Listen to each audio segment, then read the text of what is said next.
I think, well, I would divide the publishing market broadly into three sectors. I'd say that, and this is consumer publishing, B2B slightly different.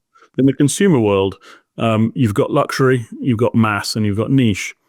To take the middle one of those first, mass, I think if you're a mass market publisher, you really don't have much of a long-term future because the mass is being catered for by the internet. It's extremely difficult to monetize because that's being occupied by largely free information.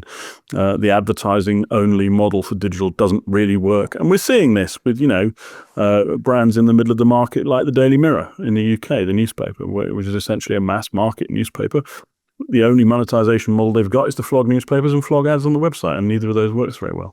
So I think that's a difficult sector to be in. Luxury, I think, is more protected in the sense that luxury advertisers will still migrate towards trusted legacy media formats like magazines and even, television, whatever it might be.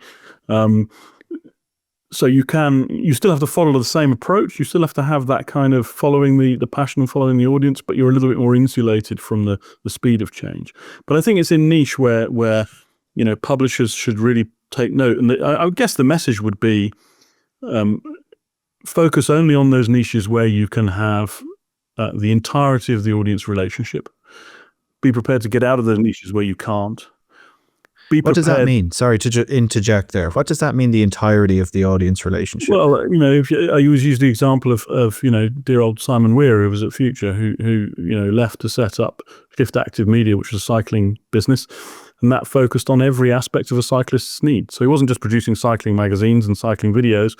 He was, acting as the PR guy, as a PR agency for cycling component suppliers, or he was being a video producer for the Tour de France, or whatever it might be. So, he was, again, prepared to be completely platform agnostic to own the domain of cycling, and it became an extremely wealthy business. So, but him having done that means that nobody else can do it. So if you can't own that niche, then don't be in it in the first place. I think that's the first lesson. The second lesson is to be platform agnostic, to not say to yourself that we are a magazine producer or a retailer or whatever it happens to be, just to say that we serve enthusiasts, we serve our enthusiast community and go where that takes you, which has consequences for risk and all that kind of stuff. I think the third one and the most controversial one, and the one I've been saying for a while, is get used to being smaller. There's no harm in being smaller, more focused, more profitable. There's too many large businesses still trying to, there is no economy of scale in publishing anymore, pretty much. It was an enormous economy of scale when we were all printing magazines because a lot of the production process benefited from being scale. If you accept that the digital ad model is basically broken, which was the only other thing that required scale, the rest you can probably achieve without the scale of a traditional business, and you're probably better off for it. So I think get used to being deeper, narrower and smaller, but that's probably more profitable than where you are right now.